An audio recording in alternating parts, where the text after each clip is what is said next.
नमस्कार दोस्तों, आज हम बात कर रहे हैं कक्षा 12वीं का जो गणित का पेपर हुआ है उसके सभी वस्तुनिष्ठ प्रश्नों का आप हल देखेंगे। तो देखिए, पहला प्रश्न था सही विकल्प चुनकर लिखिए। देखिए, क्वेश्चन फर्स्ट था यदि एक समुच्चय 1 2 3 है तो ऐसे संबंध जिनमें 1 2 और 1 3 हो और जो समतुल्य तथा सममित हो किंतु संक्रामक नहीं हो तो इनकी संख्या क्या होगी। तो इसका राइट आंसर था 1 होगी। फिर इसके बाद देखिए tan इनवर्स करनी 3 माइनस sec इनवर्स -2 का मान जो है होगा तो यहाँ -π/3 राइट आंसर था। इसके बाद देखिए 3/3 कोटि के ऐसे अवयवों की संख्या कितनी होगी जिनकी प्रत्येक प्रविष्टि या तो 0 हो या 1 हो। तो इसका राइट आंसर 512 था। फिर इसके बाद देखिए यदि a कोटि 2 का व्युत्क्रमणीय अवयव है तो डिटर्मिनेंट्स a इनवर्स का मान क्या होगा। तो इसका राइट आंसर था बी नंबर 1/डिटर्मिनेंट a। फिर इसके बाद देखिए अगला पांचवा, यदि हम देखें यदि fx का मान दिया गया है 0 से x लिमिट दी गई है, फिर समाकलन t sin t dt है तो f डैश x का मान क्या होगा। तो इसका राइट आंसर है x sin x।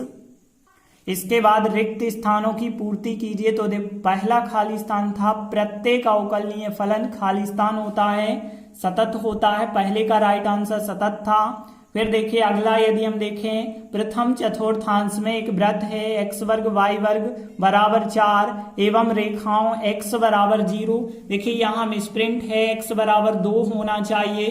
तो x बराबर 0 और x बराबर 2 से घिरे क्षेत्र का क्षेत्रफल पाई वर्ग इकाई। तो पाई इसका राइट आंसर था, पाई वर्ग इकाई होगा क्षेत्रफल। फिर देखिए 4 कोटि वाले किसी अवकल समीकरण के व्यापक हल में कितने स्वेच्छाचार होंगे। तो 4 कोटि का है तो 4 स्वेच्छाचार होंगे। फिर देखिए अगला था मूल बिंदु 0 से समतल r डॉट n बराबर d की दूरी कितनी होगी। तो देखिए यहाँ पे r vector dot n vector बराबर d की दूरी पूछी गई है। तो दूरी क्या होगी मूल बिंदु से, इस वजह से r का मान 0 होगा, इंटू n भी है 0 होगा, केवल d बचा होगा तो d बटे मापांक n।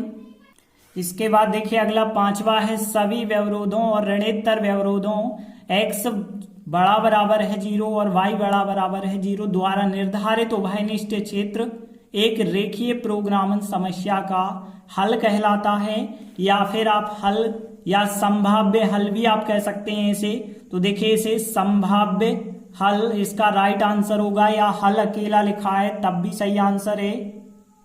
इसके बाद यदि हम बात करें कि निम्नलिखित कथनों में सत्य या असत्य लिखिए। तो देखिए पहला जो था बिल्कुल सत्य है, दूसरा भी बिल्कुल सत्य है, और यदि हम बात करें तीसरा की सुसंगत क्षेत्र के बाह्य भाग के किसी भी बिंदु को संगत हल कहते हैं, तो यह असत्य था। तो तीसरा यहाँ असत्य है।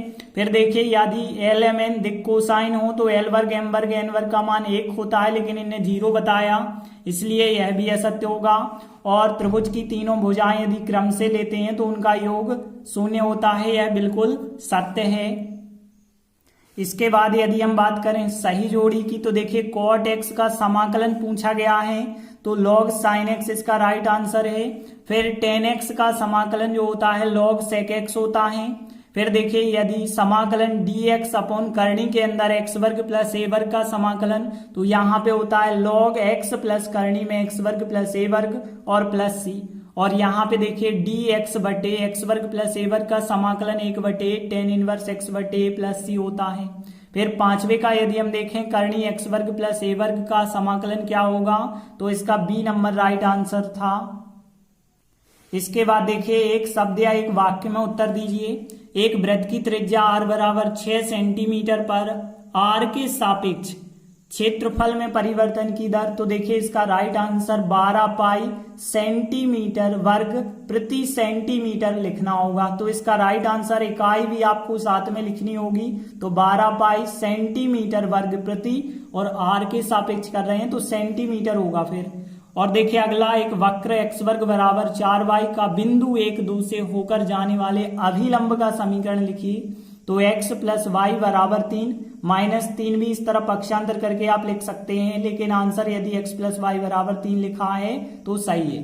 और इसके बाद देखिए यदि f(x) कोई फलन हो तो f 3.02 का सन्निकटन मान कितना होगा। 77.66 इसका राइट आंसर है। फिर देखिए यहाँ पे एक वक्र दिया गया है y बराबर 2x वर्ग प्लस 3 sin x के x बराबर 0 पर अभिलंब की प्रवणता -1/3 राइट आंसर है। फिर देखिए अगला है एक उत्पाद की x इकाइयों के विक्रय से प्राप्त कुल आय यदि इस जो है फलन के द्वारा दर्शाई जाए तो x बराबर 15 पर सीमांत आय क्या होगी, तो 126 रुपए इसका राइट आंसर था। तो आपके 25 विकल्प हमने बताए, आपके कितने सही हुए हैं हमें कमेंट के द्वारा जरूर बताएं। धन्यवाद।